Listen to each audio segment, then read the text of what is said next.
engaging with the community since 1970. This is WIS Awareness with Billie Jean Shaw, a Black History Month special. Happy Sunday to you. Thank you so much for joining us on Awareness. It is February and we are celebrating Black History Month all month long here on Awareness. I'm going to actually be bringing you little known Black history facts all across the Midlands, kicking off our series today, the Palmetto Cemetery Association. If you're not familiar with the Palmetto Cemetery, it's located on Fairfield Road in Columbia and was established back in 1920 as one of the first cemeteries in the city where Black people could be laid to rest. Now, this was once a crown jewel here in the city, but as years have passed, families sometimes have seemed to forget about the cemetery and the history of it. But of course, the Palmetto Association is making sure that that bit of history is not forgotten. So joining us today, Vanessa Briggs, who is the president of the Palmetto Cemetery Association, and Mr. Straywell Patterson, who is the executive director of the Palmetto Cemetery Association. Thank you so much for joining me today. Thank you so much for having us. Yes, I'm glad that you're here. I did a little quick run through about the history of the Palmetto Cemetery, but tell us a little bit more and why this is such a treasured piece here in Columbia. Absolutely. The cemetery, the original owner of the cemetery was Willis Johnson. And Mr. Johnson purchased the cemetery in 1920. He had a thriving business which began in 1915, and it was called Johnson's Funeral Home. It was the place that African Americans were allowed to be buried. You said a key word. You said allowed. Allowed. That's correct. Let's give people, let's go a little deeper for some, because of course it's 2023 now, and some people may have forgotten that. Younger people especially. Right. Black people did not have the same rights as we once have now. Absolutely. So when you say allowed, tell us a little bit more about that. By allowed, I mean there was nowhere else to go. There were other funeral homes, but they did not accept Black people. And Mr. Johnson, he keyed in on that up until his death. After he purchased the cemetery, he took care of the land. He formed the Palmetto Cemetery Association, and that was about around the mid-1940s. Yeah. And so now, 2023, Mr. Straywell, tell us what is the status of the Palmetto Cemetery now and what you have as the challenge. Our day-to-day operation consists of meeting families there, and anyone who wants to know about where the loved ones are buried at, the conditions, what can they do. And we also have a lawn service now that deals with the beautification, the grass cutting, the redoing the graves, removing the debris from the areas, on and on and on. It's a work in progress. That's why we need families and those who have loved ones buried there to come back and assist us in doing that. Now, of course, if you don't come, we are doing it anyway, but we're not doing it as often as we would like to because it's not perpetual care. Yeah. And we have some of the lowest fees in the state in terms of burial plots. You buy the property. When you buy a plot, that's your property. Yes. And we just ask that you come back and help to keep it clean. So what would be your charge to folks watching this who know, maybe I heard my great-great-grandma was out there, or my aunt is out there, and while I personally may not have known them, I want to be a part of helping them. What would you tell them? I would tell them, if you have lived in the city of Columbia, you have someone out there. It could be a third or fourth generation of a family member. And that we have an obligation as people, human beings, to preserve our loved ones' resting place. How can people help out your association? Well, we ask for people to join the association at a very minimal fee. And we are always looking for angels to contribute and to help us continue the legacy. Well, hopefully this gets the attention that it deserves. Yes. All right, well, still to come on Awareness, we're going to sit down with one of the Black history makers right in our state, Mr. I.S. Levy Johnson. You're not going to want to miss this interview. Stay tuned.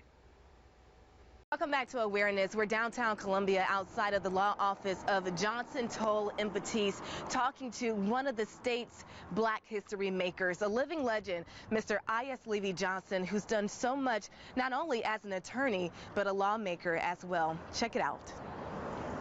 Attorney I.S. Levy Johnson, thank you so much for joining us on Awareness today. We are highlighting Black history makers in the Midlands, across the Midlands, and we are so happy to have you sitting here with us today. My pleasure. Do you ever sit down and realize the impact that you've made on Black history here in Columbia, across the state? I do not.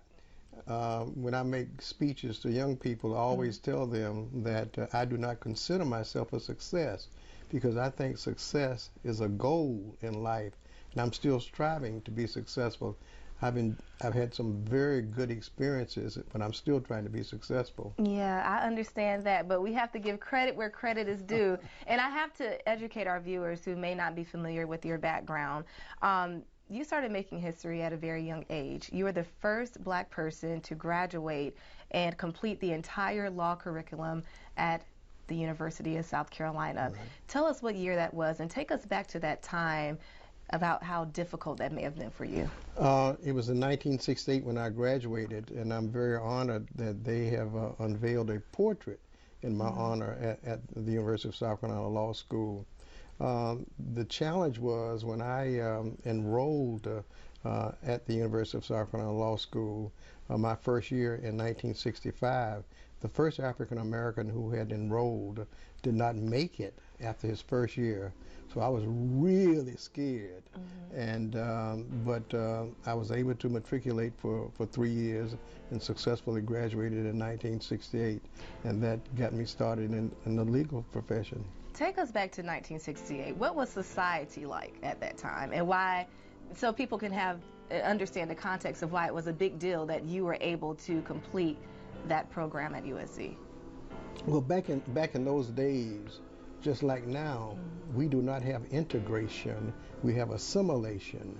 And there was still resistance to African Americans in all professional schools and also in the practice of law.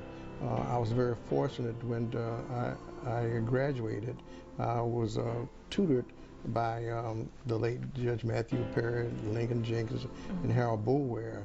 And there was a camaraderie among us to help me and to enable me to learn how to practice. You learn the theory in law school, but you have to practice in order to learn how to perfect yourself in the profession. Upon graduation, how was that for you, and what did you have to overcome to do that? Well, an interesting nuance about my life is when I went to law school, I did not intend to practice law. My chosen profession was to be a funeral director and embalmer. My grandfather started our funeral business in 1932, so after I graduated from law school, I went back to the funeral business to work for my grandfather, and after a couple of years, then I went out into private practice. It was very challenging back in those days because there was still a lot of racial injustice in South Carolina. There was a lot of discrimination. There was a lot of favoritism to white lawyers. There were no black judges in South Carolina. And one of the aims of black attorneys was to enhance the image of black people and black lawyers so they could attract business and do an effective job. Wow, that's really deep, and thank you so much for providing that context. Now, in addition to being a lawyer, you also made history by becoming one of the first Black people elected to the General Assembly here in the state since Reconstruction. Explain to us what happened during that time, what motivated you to be a lawmaker, and when you say since Reconstruction, we're talking about the 1800s. What happened was, really, When I got elected with Jim Feld out of Richland County and Herbert Fielding out of Charleston County, we were sort of the roof on the building because there were foundations being built years before we got elected. And I did not offer for the job. A group of people in South Carolina, some African American leaders, recruited me and recruited Jim Felder. And the one thing that they kept advocating was, historically, whites who objected to us, to African Americans being elected to offices, would argue that we want some qualified blacks, we want qualified people. Well, the qualifications of Jim Feld and Herbert Fielding and I were equal to or superior to our white counterparts. Wow. So they couldn't use that argument when they went to the polls. And fortunately, in 1970, we were successful. All right, well, that's a great place to pause. We're going to take a quick break, and we'll have much more awareness and continue our conversation with attorney Levy Johnson after this. Welcome back to Awareness, everyone. Before the break, we were speaking with one of our living Black history makers here in the Midlands, attorney I.S. Levy Johnson, and just all the amazing things that he has done to make it easier, especially for Black lawmakers and Black attorneys here in the state. Before the break, we were talking about how you were one of the first 3 African Americans to become a legislator here in the state since Reconstruction. Right. And you were on the point that, you know, people were saying they wanted qualified blacks, and you and the other 2 gentlemen that you were elected with were more than qualified for the position. And this is 1970 that we're talking about. Well, that is true. Back in that time, after I finished high school at C.A. Johnson in 1960, incidentally, I was a classmate of your father, Billy Shaw. And then I enrolled at the University of Minnesota to get an associate in mortuary science degree in 1962. And then I attended Benedict College and got a degree in business administration in 1965. And I got the law degree in 1968. So my credentials were, as I say, equal to or superior to my white colleagues. And I think that enhanced our chances of getting elected. Yeah, and how and why was it so important, too, at that time, 1970, to have Black lawmakers in the General Assembly at that time? It was important then, and it's certainly important now. You have to have inclusion. We have a diverse population, and we have a diverse cultures. And those cultures and the diversity needs to be articulated in a positive way. You see so much negativism about different races and people of color, and having us present in the General Assembly afforded us an opportunity to have a platform to be representative of our culture and people of color.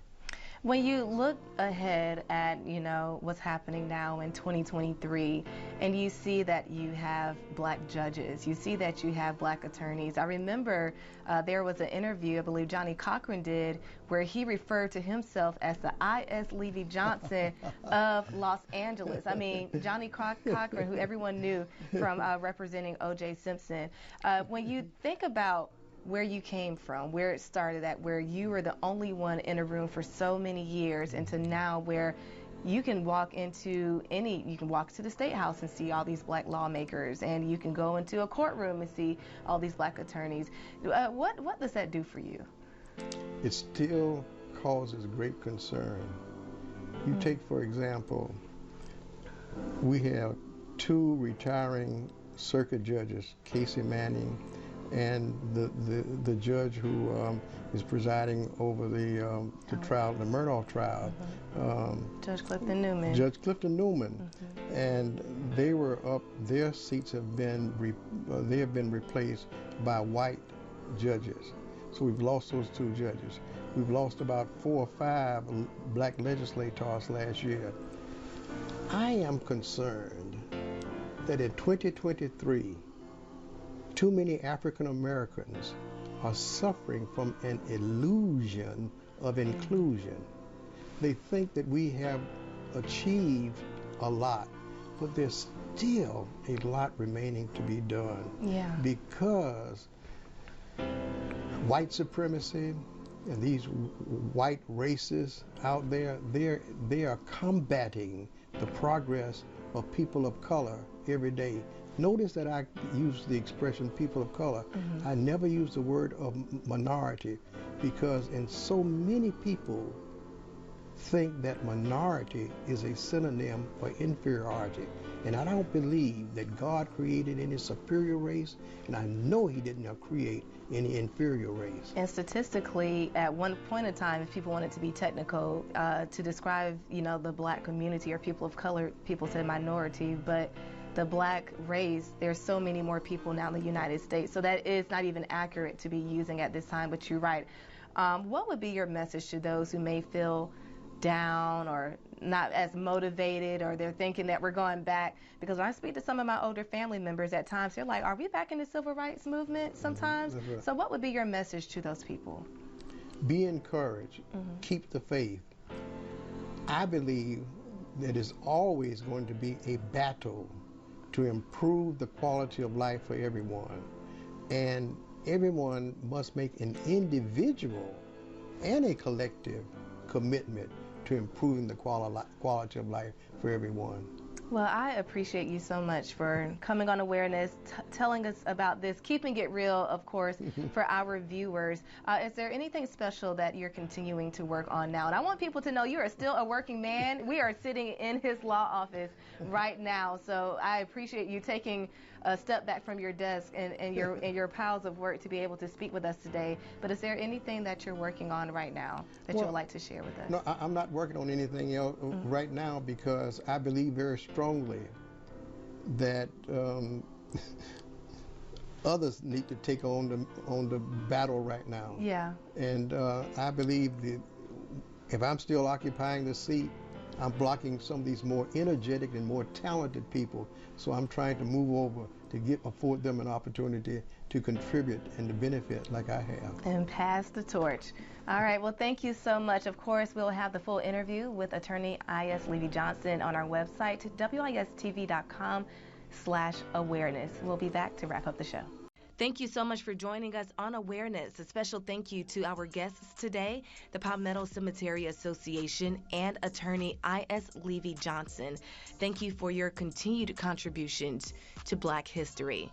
On next week's show, we're going to sit down with the state's first Black sports director, our very own Rick Henry. We're going to talk with him about how he is a part of Black history right here in the Palmetto State. Have a great week, and I hope to see you again next Sunday.